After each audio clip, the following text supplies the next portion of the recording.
Master Jet, kailangan pa bang ipa-approve sa AO ang emergency loan? Paki-hide po identity ko. So, yung AO, administrative officer po yun. No? Iba po yung AAO sa AO. Okay? Kapag AAO, ikaw yung agency authorized officer.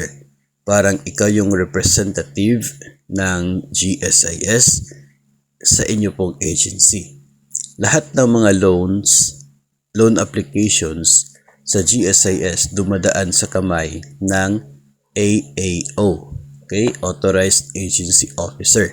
Empleyado din po yan ng agency ninyo na ang trabaho niya is to coordinate with the GSIS and to approve loans na para po sa GSIS and many others.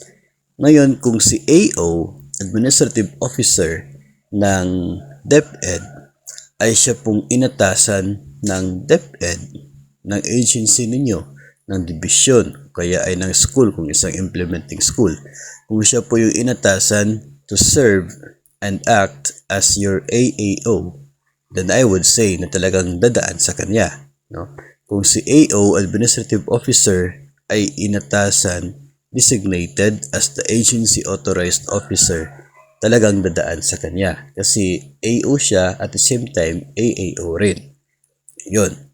Isa pa, sa DepEd, bago tayo mag-approve ng mga loans, ay dumadaan yan sa net take home pay evaluation.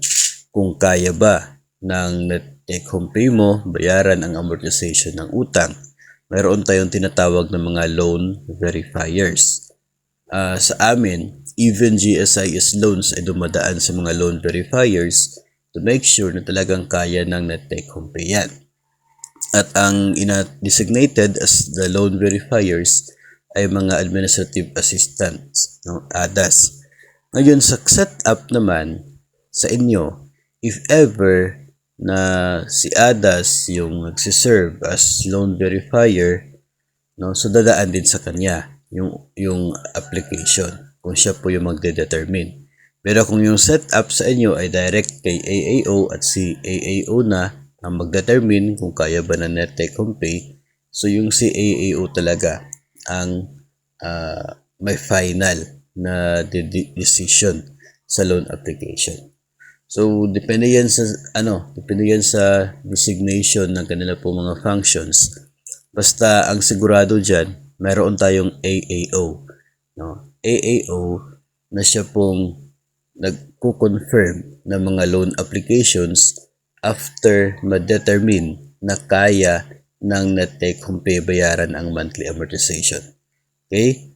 So, sa amin, kapag implementing school, depende po kung sino yung inilagay na principal as AAO.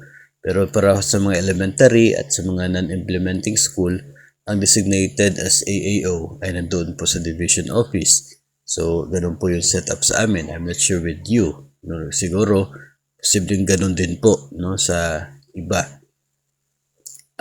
Kapag elementary and non-implementing schools.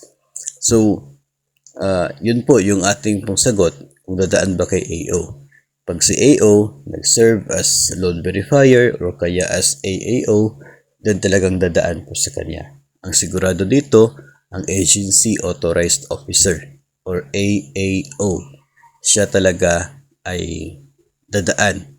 Dadaan talaga sa kanya yung mga loan applications natin sa GSIS. Kaya nga po ay yung iba ay sinasabing hindi naman pinapayagan ng AAO nila yung kanila pong loan applications kasi talagang ang lumalabas upon nag-a-apply tayo, una ay for confirmation of the approval of the AAO. So kapag dinidisapprove ng AAO, ang nagiging communication papunta kay borrower ay si AAO yung hindi pumapayag. Pero may mga reasons naman yung AAO kung bakit hindi kina-confirm ang loan. At ang pinakamabigat na reason po dyan ay yun pong capacity ng net take home pay.